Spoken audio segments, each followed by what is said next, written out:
করেন আমরা এরকম একটা কালো জিরা ভর্তা থাকলে কিন্তু অনায়াসে 2 প্লেট ভাত শেষ হয়ে যাবে। তো এতটাই মজার হয়েছে। তো আমি একটু খেয়ে বলতেছি আসলে কতটা টেস্টি হয়েছে। মনেই হচ্ছে না এটা কালো জিরা ভর্তা খাইলাম, এতটা মজার। আজকে আমি আপনাদের সাথে কালো জিরার ভর্তার রেসিপি শেয়ার করব।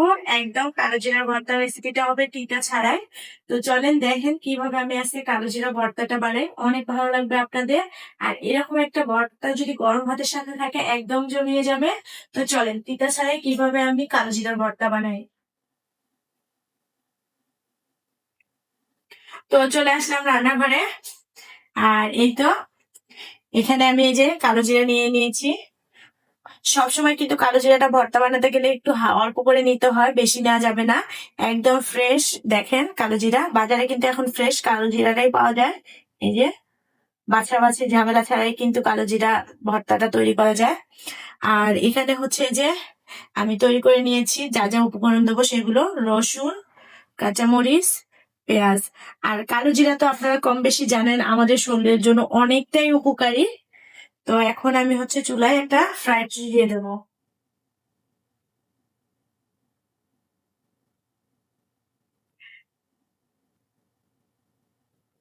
আর এই তো ফ্রাই প্যান দিয়ে দিলাম। প্রথমে আমি প্রথমে হচ্ছে আমি কালো জিরাটা আগে ভেজে নেব, কারণ ঠান্ডা করতে একটু সময় লাগবে।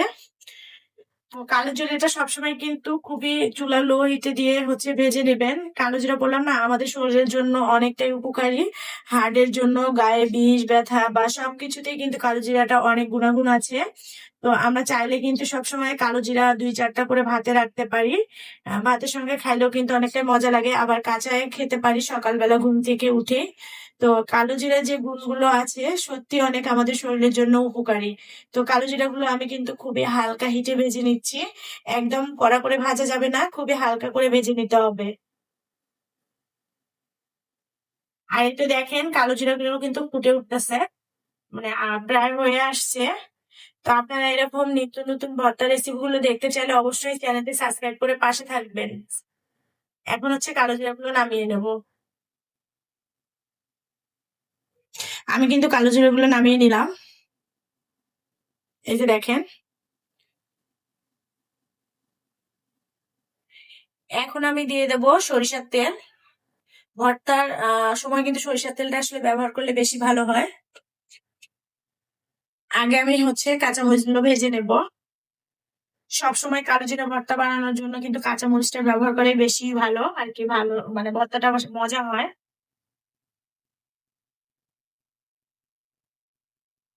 মরিচ গুলো কিন্তু ভাজা হয়ে গেছে, এখন তুলে নেব। কাঁচামরিচ গুলো তুলে নিচ্ছি। এখন আমি 4 থেকে 5টা শুকনো মরিচ ভেজে নেব। কালো জিরার ভর্তায় কিন্তু সবসময় একটু ঝালটা কম দিলে মিষ্টি মিষ্টি লাগে। এরপর আমি রসুন গুলো ভেজে নেব।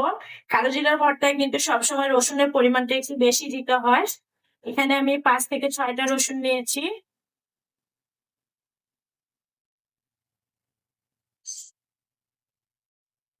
এখন কিন্তু রসুন গুলো লাল লাল করে ভেজে নেব।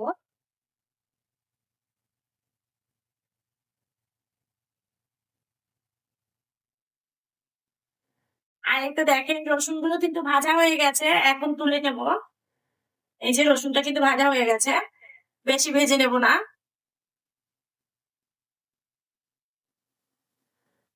রসুন গুলো তুলে নিচ্ছি। সবসময় ওই যে বললাম না কালো জিরার ভর্তা কিন্তু রসুনটা একটু বেশি করে ব্যবহার করবেন, রসুনেও অনেক গুণাগুণ আছে। এখন পেঁয়াজ গুলো ভেজে নেব, পেঁয়াজের পরিমাণটাও কিন্তু বাড়িয়ে দিবেন। কালো জিরার ভর্তাটা কিন্তু একদমই তিতা লাগবে না, রসুন পেঁয়াজটা একটু বাড়িয়ে দেবেন।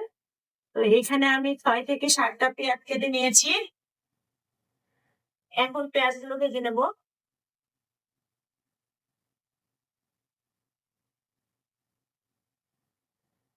আমার কিন্তু পেঁয়াজটা এখনো ভাজা হয়নি, আর একটু ভেজে নেব। খুবই কিন্তু হালকা তেলে ভেজে নিচ্ছি। পেঁয়াজটা একটু মানে আদা ভাজা হইলে ভর্তাটার কিন্তু স্বাদ দ্বিগুণ হয়। তো আমি হচ্ছে এখানে পেঁয়াজটা কিন্তু একদমই বেশি ভেজে নেব না, আর একটু হালকা করে ভেজে নেব।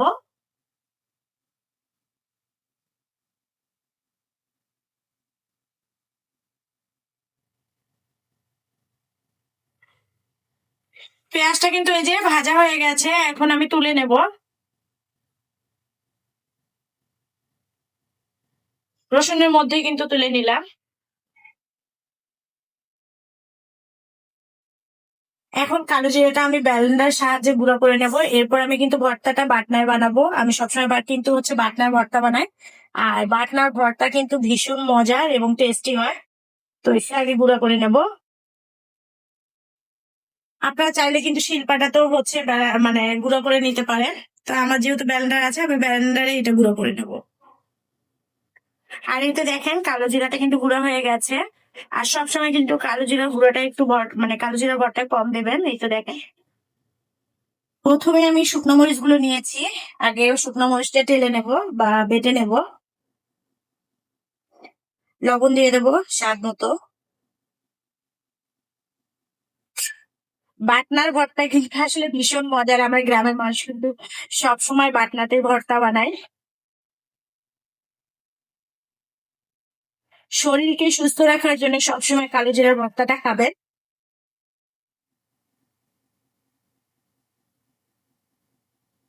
আমার কিন্তু মরিচটা গুঁড়া হয়ে গেছে।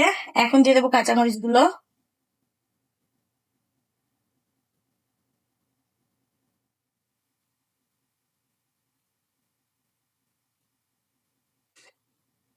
এরপরে দিয়ে দেবো রসুন, পেঁয়াজ।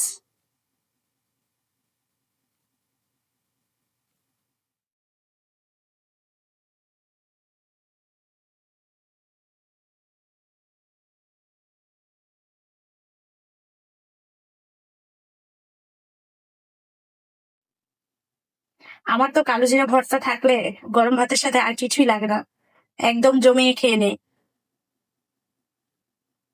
আমার কিন্তু রসুন পেঁয়াজ গুলো বাটা হয়ে গেছে। এখন কালো জিরার গুঁড়ো গুলো দিয়ে দেবো। ঠিক যতটুকু লাগবে আমি ঠিক ততটুকুই দিয়ে দিলাম।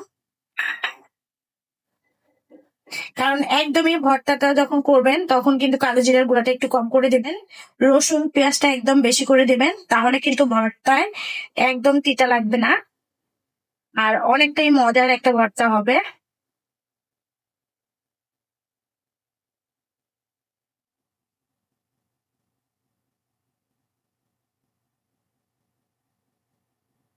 এতে দেখেন আমার কিন্তু ভর্তাটা বাটা হয়ে গেছে। এখন তুলে নেব। এই তো দেখেন আমার কালিজিরা ভর্তাটা হয়ে গেছে, একদম তিতা ছাড়াই। খুব সহজে সহজে বানিয়ে ফেললাম। তো আপনারা চাইলে কিন্তু এরকম একটা মজাদার ভর্তা তৈরি করে নিতে পারেন বাড়িতে। আমার চ্যানেল যদি আপনাদের এই ভর্তার ভিডিওগুলো ভালো লাগে, অবশ্যই চ্যানেলটি সাবস্ক্রাইব করে পাশে থাকবেন। তো সবাই ভালো থাকবেন, সুস্থ থাকবেন, আল্লাহ হাফেজ।